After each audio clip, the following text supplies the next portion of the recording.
चाहे बड़ा एग्जाम हो जिसमें इंग्लिश के 10 क्वेश्चन आते हो, चाहे एक ऐसा एग्जाम हो जिसमें इंग्लिश के 50 क्वेश्चन आते हो, 100 क्वेश्चन आते हो, बिना टेंस के आप किसी भी क्वेश्चन को सही करने की उम्मीद नहीं रख सकते। सेंटेंस का structure, form of the verb, ये सब हमें टेंस ही सिखाता है और टेंस पर ही हमें फोकस करना है। तो टेंस को सिर्फ टेंस ना कह के आप टाइम एंड टेंस कहिए, क्योंकि अगर हम टाइम एंड टेंस कहेंगे तो इसकी सही परिभाषा हमें पता होगी, सही डेफिनेशन पता होगी और इसके सही यूजेस की तरफ भी हम जा सकेंगे। टाइम एंड टेंस, अगर हम टाइम एंड टेंस की बात करें तो टेंस की हिंदी मीनिंग सब जानते हैं, काल, इसी को हम लोग कहते हैं समय। मैंने इसका नाम टाइम एंड टेंस इसलिए रखा ताकि हम उन चीजों पर फोकस कर सकें जिससे हमारे क्वेश्चन सही होते हैं, जिससे हमारे क्वेश्चन सॉल्व होते हैं। तो टेंस की अगर हम डेफिनेशन की बात करें, सबसे पहले तो आपके मन में सवाल होता है कि टेंस है क्या? टेंस है क्या? एक चीज ध्यान रखो, टेंस शब्द लैटिन लैंग्वेज के टेम्पस वर्ड से बना है।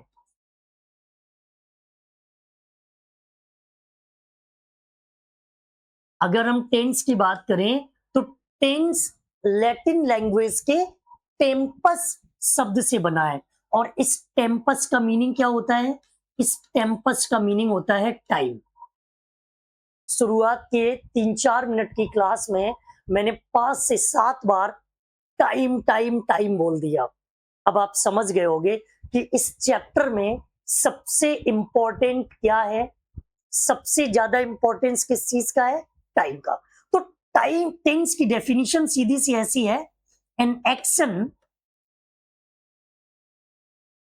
And changes in the form of verb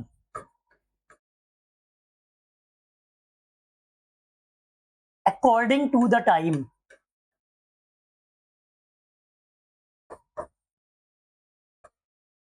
is called tense। हमारे कार्य और समय के अनुसार वर्ब की फॉर्म में जो परिवर्तन होता है वही टेंस है। इसीलिए तो देखो, इसमें सेकेंड फॉर्म, इसमें फर्स्ट फॉर्म, इसमें आईएनजी फॉर्म, इसमें ऐसे आईएस फॉर्म। हम टेंस में सिर्फ गोल गोल चक्कर घूमते रहते हैं, किसमें? Form of the verb. हमारे कार्य और समय के अनुसार वर्ब की फॉर्म में जो चेंजेस होते हैं वही टेंस है। हमारे कार्य और समय के अनुसार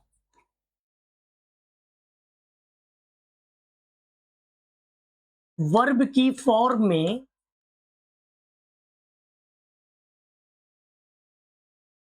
जो चेंजेस होते हैं वही टेंस है।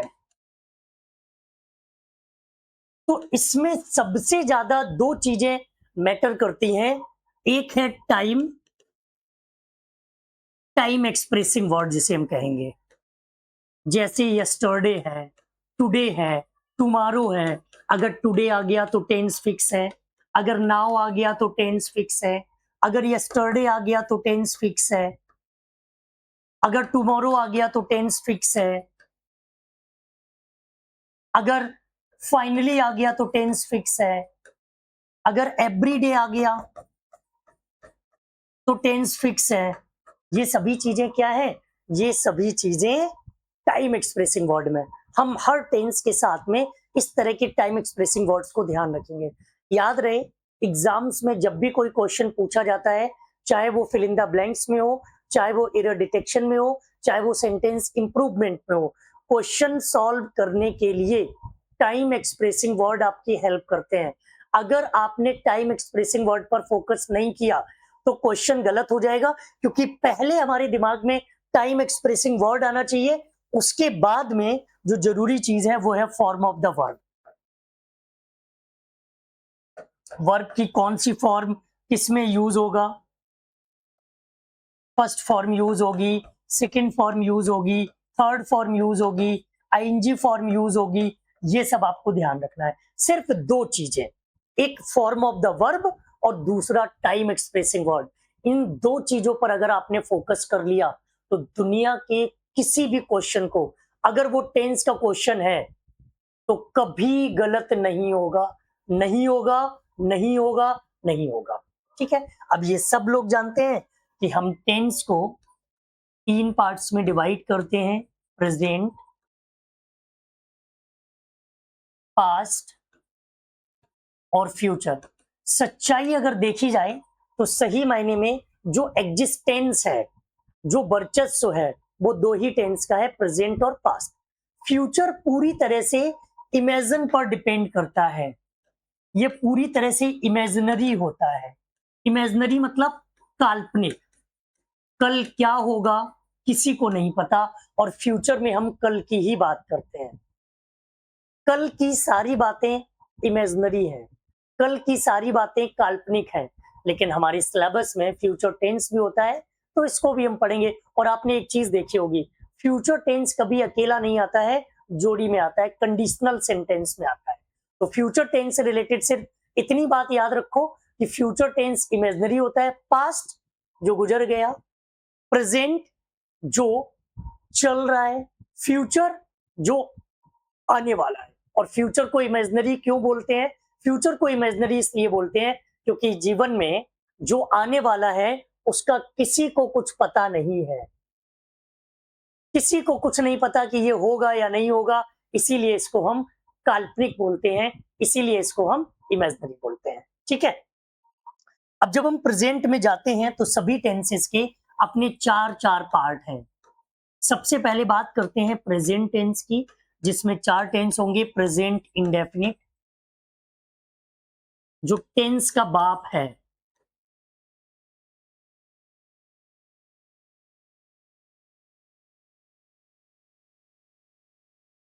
एक है प्रेजेंट कॉन्टिन्यूअस,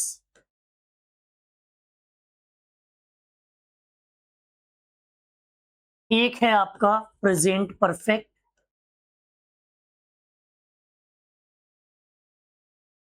और एक है आपका प्रेजेंट परफेक्ट कॉन्टिन्यूअस टेंस।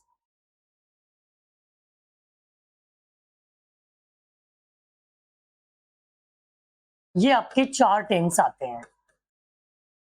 अगर आपको एग्जाम्स में क्वेश्चन सही करने हैं, एग्जाम्स में फोकस करना है, अगर आप चाहते हो कि कोई भी एग्जाम जो आप दे रहे हो उसमें टेंस का कोई क्वेश्चन गलत ना हो, तो आप इन चार में से सिर्फ दो को याद रखो।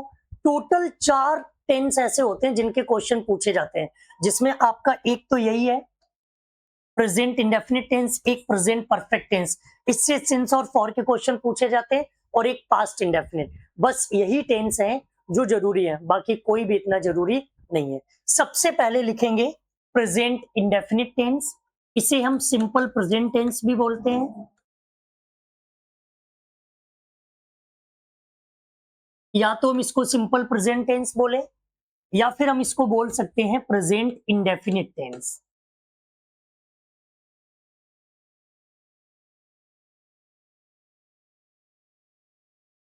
प्रेजेंट के हिंदी मीनिंग के बारे में, प्रेजेंट के बारे में आप सब जानते हो। प्रेजेंट मतलब वर्तमान, जो अभी चल रहा है, जो अभी हो रहा है, जो चीजें अभी हो रही हैं, वो क्या है? प्रेजेंट। और इंडेफिनिट का मतलब जो निश्चित ना हो। अब टेंस में केवल दो चीजें आपको ध्यान रखनी है, निश्चित अनिश्चित, या फिर दो ही चीजों पर फोकस करना है, वर्ब की फॉर्म, टाइम एक्सप्रेसिंग वर्ब। तो इसमें किसी भी काम का समय बिल्कुल निश्चित नहीं होता है, इसलिए इसे हम प्रेजेंट इंडेफिनिट कहते हैं। सुनिएगा ध्यान से, जैसे मैं लिखा वह स्कूल जाता है, आप कहोगे कौन? हमने कहा रमन, रमन स्कूल जाता है। नाम इंडेफिनिट था, अगर हम बोले वह स्कूल जाता है तो इसमें नाम पता नहीं है। इंडेफिनिट मतलब अनिश्चित, नाम अनिश्चित है, फिर हमने बोला रमन स्कूल जाता है। अब आप कहोगे कौन सी स्कूल जाता है? मैंने लिखा कि रमन ज्ञान स्थली या ज्ञान मंदिर स्कूल में जाता है। स्कूल का नाम क्लियर हो गया। फिर आपके मन में एक बात आएगी, किस क्लास में पढ़ता है? मैंने कहा वो नर्सरी में पढ़ता है। कौन सी ड्रेस पहन के जाता है? येलो कलर की ड्रेस पहन के जाता है। बैग कैसे लेके जाता है? बैग ब्लू कलर का लेके जाता है। पैदल जाता है कि बस से जाता है? बस से जाता है। पहली क्लास कौन से टीचर की होती है? फलाने की होती है। पहला सब्जेक्ट कौन सा होता है? ये सब्जेक्ट होता है। छुट्टी कितने बजे होती है? इतने बजे होती है। जितना आगे बढ़ते चले जाओगे, कुछ ना कुछ इसमें इंडेफिनिट होगा ही। और वो जो चीज इंडेफिनिट है, वो एक्शन है, वो कार्य है, वो वर्ब है, या कह लो कि टाइम अनिश्चित है। मान लीजिए कि 7:55 और 54 सेकंड पर जा रहा है, हो सकता है कल इसी टाइम पर ना जाए, 7:52 पर जाए, 7:55 पे ही जाए, लेकिन 20 सेकंड पे जाए। तो जैसे जैसे हम इसके बारे में जानकारी बढ़ाने की कोशिश करेंगे, जैसे जैसे इसको हम कंप्लीट करने की कोशिश करेंगे, कोई ना कोई पॉइंट इसको लेकर इंडेफिनिट होगा, कोई ना कोई पॉइंट अनिश्चित होगा। इसीलिए इसको हम प्रेजेंट इंडेफिनिट टेंस कहते हैं। बात समझ आई? प्रेजेंट इंडेफिनिट टेंस को प्रेजेंट इंडेफिनिट क्यों बोलते हैं? क्योंकि जैसे जैसे हम इसके बारे में आगे बढ़ेंगे, जैसे जैसे इसके बारे में हम आगे निकलेंगे,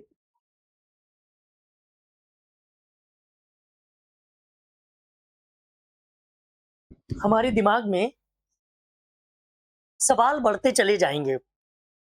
और सवाल तभी बढ़ते हैं जब कुछ ना कुछ अनिश्चित रहता है, जब कुछ ना कुछ पूरी तरह से निश्चित नहीं रहता है। इस वजह से वो क्या होता है? इसी वजह से हम उसको इंडेफिनिट टेंस बोलते हैं। आ गया समझ में? ठीक है, एक तो ये ध्यान रखना। तो प्रेजेंट इंडेफिनिट को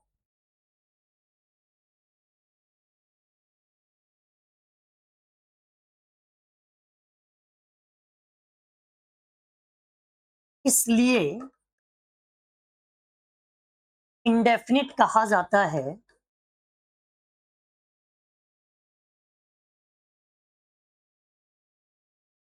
क्योंकि इसमें कुछ ना कुछ इंडेफिनिट रहता है। अब आप कहोगे सर इसको हम पूरा कर तो सकते हैं? बिल्कुल पूरा कर सकते हैं। यहां से स्टार्ट करो, यहां तक बोर्ड भर जाएगा, फिर वो टेंस नहीं रहेगा, फिर वो क्या हो जाएगा? फिर वो कहानी हो जाएगी। और हम लोग कहानी नहीं पढ़ रहे हैं, हम लोग कहानी नहीं पढ़ रहे हैं। ठीक है, ये ध्यान रखिएगा। अब प्रेजेंट इंडेफिनिट में सबसे इंपॉर्टेंट क्या है? देखो, किसी भी टेंस की कोई निश्चित पहचान नहीं होती है। आई रिपीट, किसी भी टेंस की कोई निश्चित पहचान नहीं होती है। कोई भी पहचान के चक्कर में फंसोगे तो कभी भी कोई भी क्वेश्चन आप सॉल्व नहीं कर पाओगे। कोई निश्चित पहचान नहीं होती। इसका देखो स्ट्रक्चर क्या होगा। सिंपल सेंटेंस का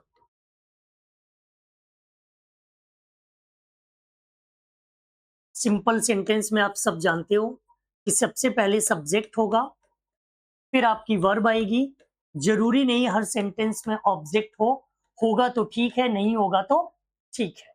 ठीक है। और सिंपल सेंटेंस में जब नॉट, डू नॉट या डज नॉट नहीं आता है तो वर्ब की एस या यस फॉर्म यूज होगी। इसमें वर्ब की एस या यस फॉर्म यूज होगी। इसके साथ अगर सब्जेक्ट, वर्ब की एस या यस फॉर्म सबके साथ नहीं लगानी है। कुछ फिक्स सब्जेक्ट हैं उनके साथ एस या यस फॉर्म आएगी। अगर सब्जेक्ट एनी नेम, मतलब किसी का नाम हो, ही हो, सी हो, इट हो, सिंगुलर पर्सन या सिंगुलर थिंग,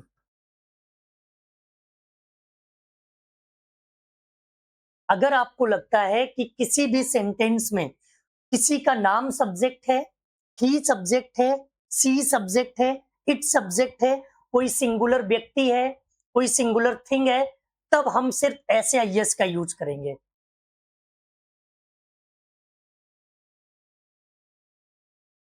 सब्जेक्ट तो हो गया आपका, मान लो ही सब्जेक्ट है, ही सब्जेक्ट हो गया। फिर जो वर्ब आएगी उसके साथ आपको एस या यस लगाना है। अगर सब्जेक्ट एनी नेम, किसी का नाम, he she it, singular person singular thing होगी। ये पॉइंट नोट कर लो, ये पॉइंट सभी लोग नोट कीजिए, सब लोग नोट करो इसको।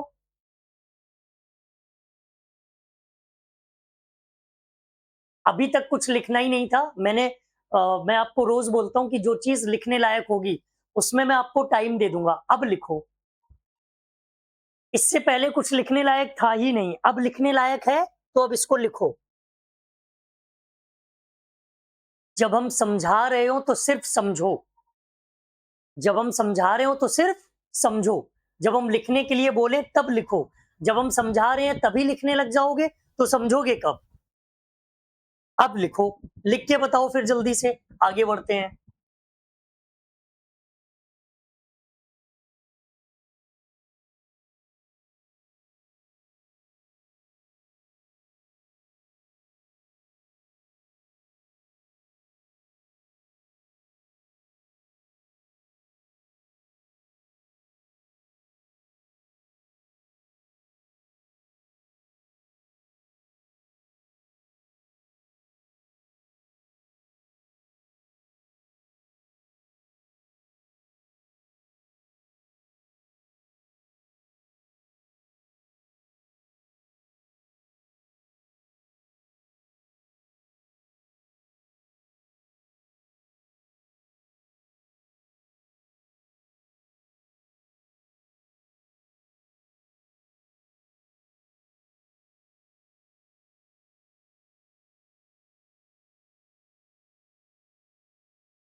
देखो, सिंपल सेंटेंस में सबसे पहले आपको क्या रखना है? कोई भी सेंटेंस हो सबसे पहले सब्जेक्ट ही रहता है। सब्जेक्ट रख दिया, फिर वर्ब आएगी, फिर ऑब्जेक्ट। और पूरा गेम टेंस में किसका है? वर्ब की फॉर्म का। अब वर्ब की कैसी फॉर्म यहां पर यूज होगी उसके लिए कोई एक फिक्स रूल नहीं है। आपको हर टेंस में हर टेंस के अकॉर्डिंग समझना पड़ेगा। अगर आपके पास सब्जेक्ट किसी का नाम है, राम श्याम घनश्याम राधे श्याम, ही सी इट सिंगुलर पर्सन है, सिंगुलर थिंग है, तो वर्ब की एस या यस फॉर्म आएगी। जैसे हमने लिखा, वह खाना खाता है, राम क्रिकेट खेलता है, सीता रामायण पढ़ती है, बारिश होती है, हवा चलती है। अब आप कहोगे सर आप तो बात कर रहे थे कि टाइम एक्सप्रेसिंग वर्ड आएगा, टाइम एक्सप्रेसिंग वर्ड आएगा, यहाँ तो कहीं टाइम एक्सप्रेसिंग वर्ड नहीं दिख रहा है। आइए, दिखेगा टाइम एक्सप्रेसिंग वर्ड। आप एक बार मन में बोल के देखो कि हवा चलती है, इसका मतलब ये काम बार बार रिपीट होता है। वो खाना खाता है, खाना खाता है, रिपीट होता है। अभी इसके बारे में चर्चा करेंगे। तो देखो, हवा चलती है, इट ब्लोज विंड। फिर ये देखो, बारिश होती है, इट रेन्स। वह खाना खाता है। इन सब के ट्रांसलेशन कर दो। ये उनके लिए क्लासेस हैं जो टेंस को आज तक नहीं सीख पाए। आपको लगेगा शुरुआत में कि बहुत आसान चीजें हैं, लेकिन यही आसान चीजों से जब क्वेश्चन आते हैं तो आप नहीं सॉल्व कर पाते हो।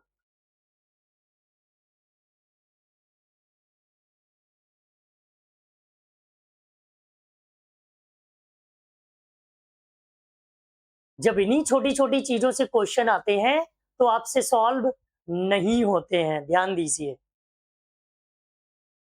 वह खाना खाता है, आराम से बना लोगे। He eats food. Ram cricket खेलता है, राम प्लेज क्रिकेट, सीता रामायण पढ़ती है, सीता रीड्स द रामायण। तो जब भी आपका सब्जेक्ट ही सी इट, किसी का नाम, कोई सिंगुलर पर्सन, कोई सिंगुलर थिंग होगी, तो आप उसके साथ वर्ब की ऐसे आईएस फॉर्म यूज करोगे। ठीक है। अगर आपका सब्जेक्ट, अगर subject you, we, they, I, plural person या फिर plural thing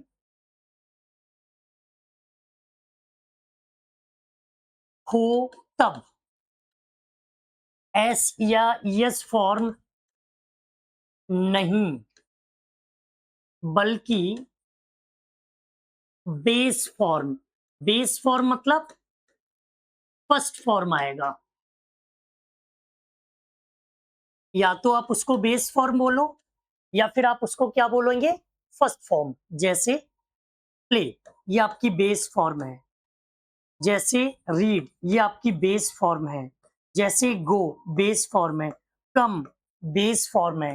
win, base form है।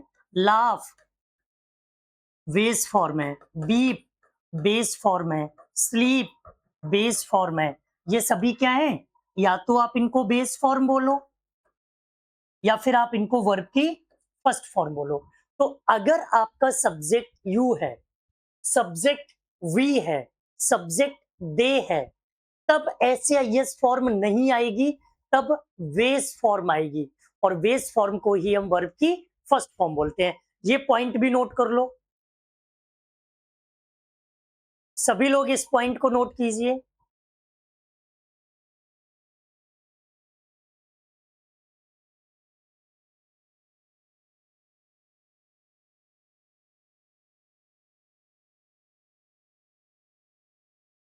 देखो, एक पॉइंट तो याद रखना पड़ेगा, या तो इससे पहले वाला जो पॉइंट था उसको आप याद कर लीजिए या फिर इस पॉइंट को याद कर लीजिए। दोनों में से एक पॉइंट अगर आपका याद हो जाएगा तो क्वेश्चन कभी आपसे गलत नहीं होगा। इसको सभी लोग नोट कीजिए। सबसे ज्यादा गलतियां आप लोग लिखते समय, क्वेश्चन को सॉल्व करते समय या क्वेश्चन के आंसर को क्लिक करते समय, ऑप्शन चूज करते समय, सबसे ज्यादा गलतियां वर्ब की फॉर्म में होती हैं। वही वर्ब की फॉर्म सही करने की आपको आदत डालनी है। और ये आदत अगर एक बार पड़ गई तो फिर आपसे कभी गलतियां नहीं होंगी। इन्हीं गलतियों को इंप्रूव करना है। नोट कर लिया सबने? जिस समय मैं समझाया करूं उस टाइम केवल सुना करो, न पेन चलाओ, न कॉपी का प्रयोग करो, न कमेंट में कुछ लिखो। सिर्फ और सिर्फ मेरी बात को ध्यान से सुनो। सुनोगे तो समझोगे, समझ जाओगे तो क्वेश्चन सॉल्व होंगे। उसी टाइम अगर पेन चलाने में लगे रहोगे तो सीख नहीं पाओगे, क्वेश्चन सॉल्व नहीं होंगे। इस बात को लिख के रख लेना। लिखने का टाइम मैं इसीलिए देता हूं। लिख गया? चलो, अब देखो, एग्जाम्पल हमने लिखा, तुम गाना गाते हो, हम फिल्म देखते हैं, सभी बच्चे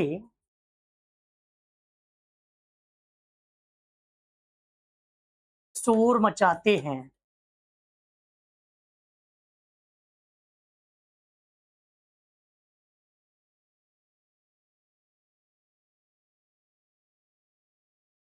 सभी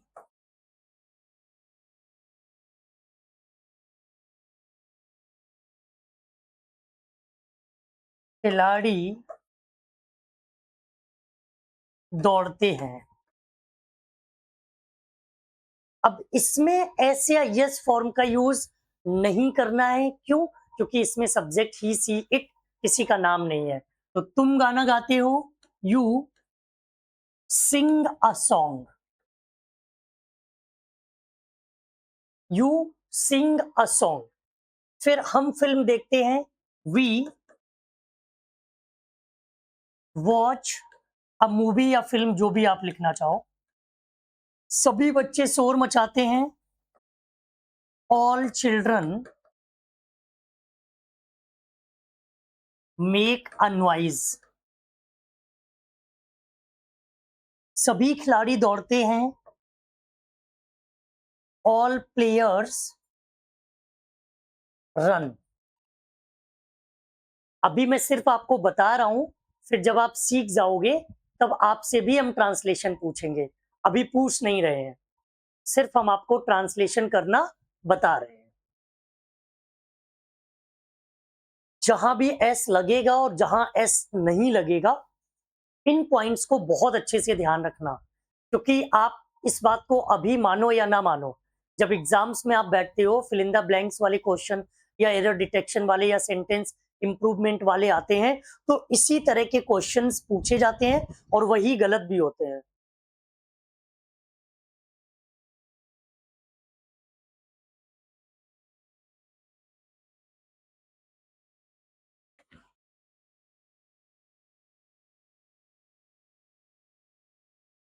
ठीक है, चलिए अब बात करते हैं प्रेजेंट इंडेफिनिट टेंस में सबसे जरूरी चीजें क्या है। देखो, हमने बोला कि भाई टेंस की, किसी भी टेंस की कोई फिक्स पहचान नहीं होती है। आप कहोगे कि बचपन से लेके अभी तक तो हम यही पढ़ते रहे कि ता है, ती है, ते है तो प्रेजेंट इंडेफिनिट होगा, रहा है, रही है, रहे हैं तो प्रेजेंट कॉन्टिन्यूअस होगा। लेकिन आज हम बोल रहे हैं कि टेंस की कोई एग्जैक्ट पहचान होती नहीं है, तो इस चीज को कैसे समझोगे, आइए समझते हैं। प्रेजेंट इंडेफिनिट टेंस में हमेशा किसी ना किसी रिपीटेड एक्शन की बात करते हैं। रिपीटेड एक्शन समझते हो? जिस एक्शन को, जिस कार्य को बार बार दोहराया जा रहा हो। आप मुझे जब भी देखेंगे पढ़ाते हुए, मैं आपको इंग्लिश पढ़ाता हुआ ही मिलूंगा, तो ये मेरा रिपीटेड एक्शन है। अगर कोई इंसान दुकानदार है, तो वो जब भी आपको मिल रहा होगा तो आप उसको दुकान चलाते हुए देखेंगे, तो ये उसका रिपीटेड एक्शन है। या फिर हम इसमें कह सकते हैं कि जितने भी यूनिवर्सल फैक्ट हैं, जितने भी सार्वभौमिक तत्व हैं,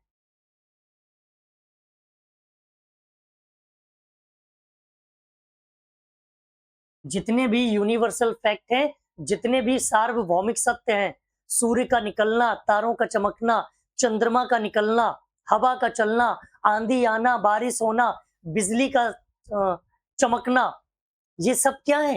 ये यूनिवर्सल फैक्ट हैं। या फिर हम किसी साइंटिफिक फैक्ट की बात करें।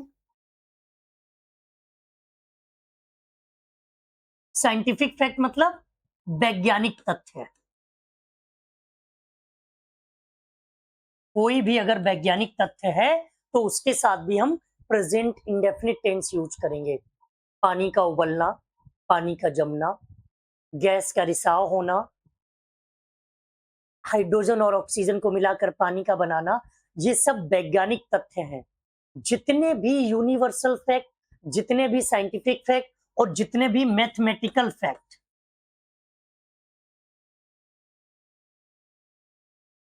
मैथमेटिकल फैक्ट मतलब गणितीय तथ्य। गणितीय तथ्य मतलब दो और दो का चार होना, त्रिभुजों के तीनों कोणों का योग 180 अंश होना, चतुर्भुज के चारों कोणों का योग 360 डिग्री होना, संपूरक कोणों का योग फलाने होना। इतने ही गणित पता है मैं, बस इतनी गणित जानते हैं हम। ठीक है, ये हो गया मैथमेटिकल फैक्ट। फिर आता है जनरल फैक्ट,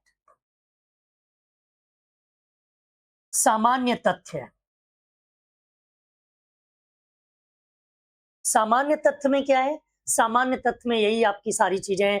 चिड़ियों को मिल्क पसंद नहीं है, सुअर सिर उठा के नहीं चल सकते, बाज की नजर तेज होती है। इसे आप एक जनरल फैक्ट के तौर पर देख सकते हो। आप कभी क्रिकेट मैच देखें, कोई भी मैच देखें, उसमें जब भी लाइव कमेंट्री हो इंग्लिश वाली, सुनना कभी ध्यान से। लाइव कमेंट्री, जिसे हम लोग क्या कहेंगे? आंखों देखा हाल। आंखों देखा हाल, वो भी हमेशा प्रेजेंट इंडेफिनिट टेंस में होता है। कभी भी हम किसी प्रोवर्ब, किसी भी कहावत की बात करें, कहावतें हमेशा सिंपल प्रेजेंट टेंस में होती हैं। चाहे तो आप इनको प्रेजेंट इंडेफिनिट बोल दो या प्रेजेंट इंडेफिनिट, चाहे रिपीटेड एक्शन हो जिसे हम बार बार दोहराते हैं, इसे हम रेगुलर एक्शन भी बोल सकते हैं। ये सब याद नहीं करने, इसका ट्रिक बताऊंगा मैं, ना एकदम से बेहोशी छा जाए क्लास में कि हाय दैया ये सब याद करने पड़ेंगे। Repeated action, regular action, universal fact, scientific fact, mathematical fact, general fact, live commentary, proverb, इन सब के साथ हमेशा सिंपल प्रेजेंट टेंस ही यूज होता है। चलिए नोट करिए, इन सब को नोट करिए।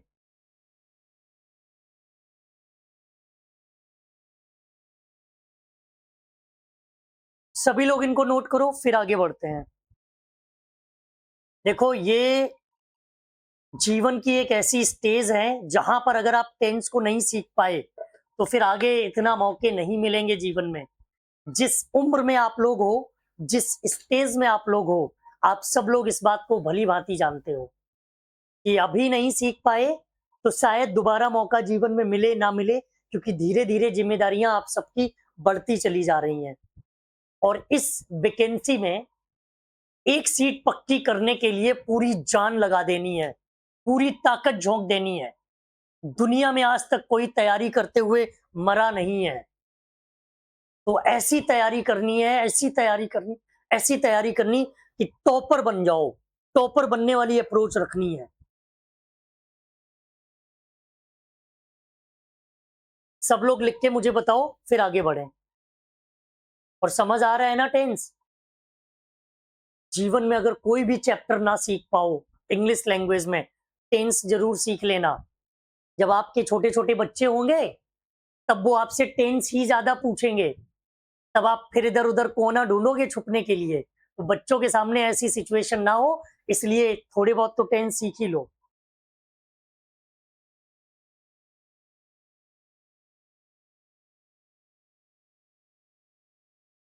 लिख लिया?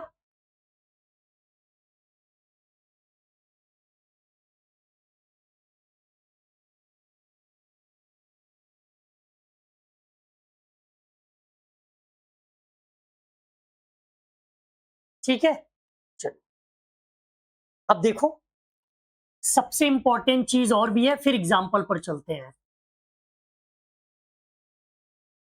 Time expressing word.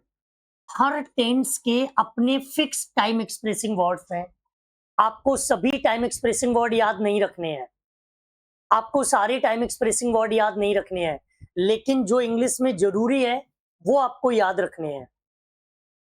Yes Aditya Kumar, बिल्कुल कर सकते हो आप। अभी डिटेल नहीं है मेरे पास, मैं डिटेल लेके आऊंगा फिर बता दूंगा। चलिए, इसमें टाइम एक्सप्रेसिंग वर्ड नोट करो सभी लोग। एवरी डे, डे के साथ अगर ईयर आ जाए वो भी। Every year, every month, every decade, every century,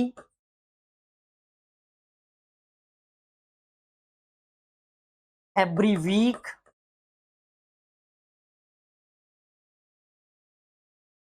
every minute, every second. मतलब एवरी के साथ कोई भी टाइम एक्सप्रेसिंग वर्ड आ जाए तो आपको 100% क्या यूज करना है? 100% आपको सिर्फ और सिर्फ प्रेजेंट इंडेफिनिट टेंस यूज करना है। इसमें ऑलवेज भी आ जाएगा, इसमें एवर नेवर भी आ जाएगा, इसमें जनरली भी आ जाएगा, इसमें रेगुलरली भी आ जाएगा, इसमें यूजुअली भी आ जाएगा, इसमें ऑफन भी आ जाएगा, इसमें इवेंचुअली भी आ जाएगा, इसमें ओकेजनली भी आएगा, लेकिन उसको लिखने की जरूरत नहीं है। ये टाइम एक्सप्रेसिंग वर्ड है, ये इतने सारे तो एक ही है। एवरी के साथ कोई भी टाइम एक्सप्रेसिंग वर्ड हो, every day, every month, every year, every decade. Decade मतलब 10 वर्षों का समय, एवरी सेंचुरी मतलब 100 साल का समय, every week, every minute, second, always, ever, never, generally, regularly, usually, often, eventually, ये शब्द अगर आएंगे तो 100% सिर्फ और सिर्फ एक ही टेंस हो सकता है, और वो टेंस कौन सा होगा? वो टेंस होगा प्रेजेंट इंडेफिनिट टेंस। ये सब लोग लिखिए, इनको सब लोग लिखिए, ये सबकी कॉपी में लिखे होने चाहिए।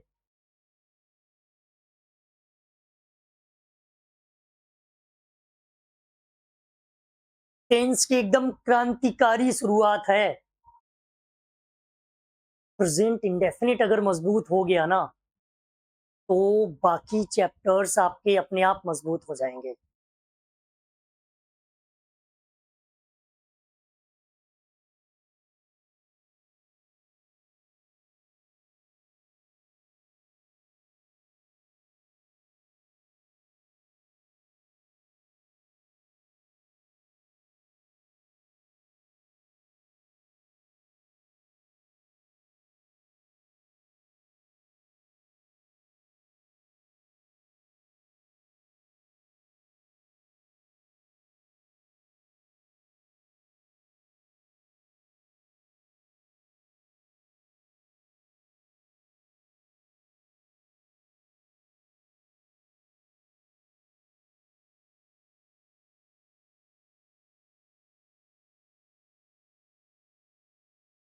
लिख लिया सबने?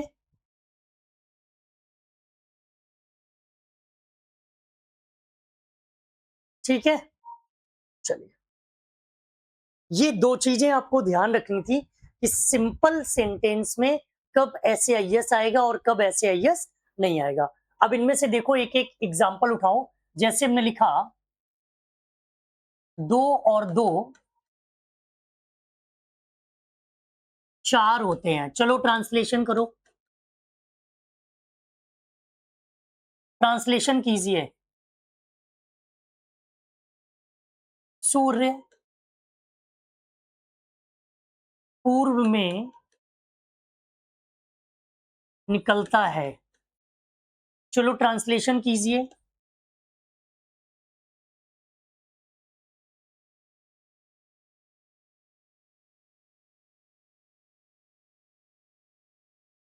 पानी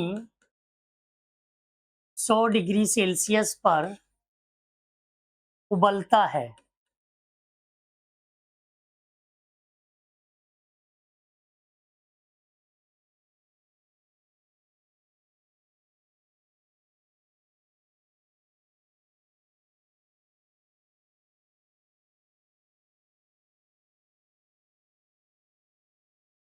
गाय को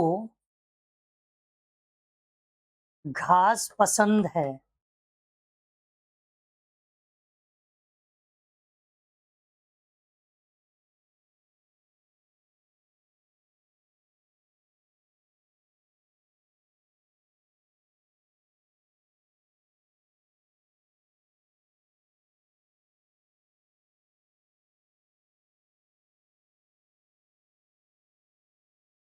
सभी लोग इनके ट्रांसलेशन कीजिए।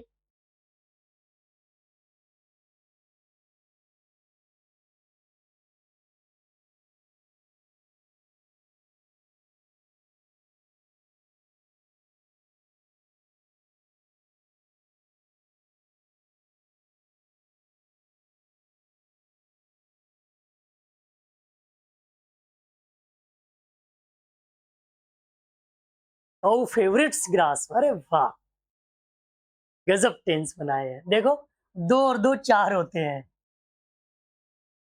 2 and 2 makes 4। 2 and 2 makes 4। सूर्य पूर्व में निकलता है। The sun rises in the east। The sun rises in the east। पानी 100 डिग्री सेल्सियस पर उबलता है। Water boils at 100 degree celsius. गाय को घास पसंद है। The cow likes grass. Favourite नहीं लिखेंगे, और फेवरेट में भी ऐसे आई एस लगा दिया आप लोगों ने। ऐसी अंग्रेजी की टांगे मत तोड़ो।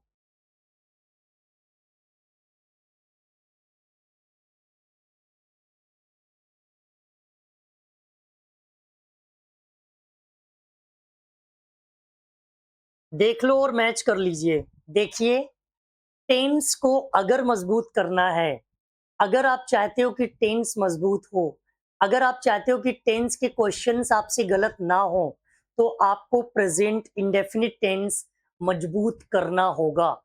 आपको प्रेजेंट इंडेफिनिट टेंस मजबूत बनाना होगा।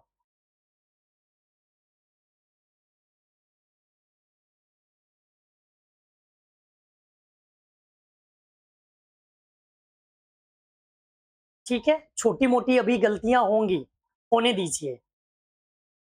छोटी मोटी गलतियां होंगी, वो होने दीजिए, क्योंकि अभी सीख रहे हो। सीखने के बाद जब हम लोग प्रैक्टिस करेंगे, उसके बाद गलतियां नहीं होनी चाहिए।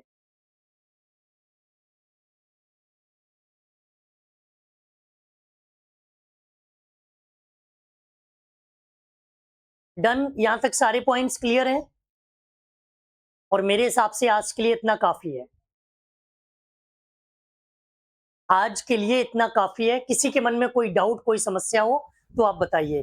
टेंस को अगर मजबूत करना चाहते हो, तो क्लासेस को रेगुलर ज्वाइन कीजिए, और वीडियोस को देखिए, बार बार देखिए, रिपीट करते रहिए।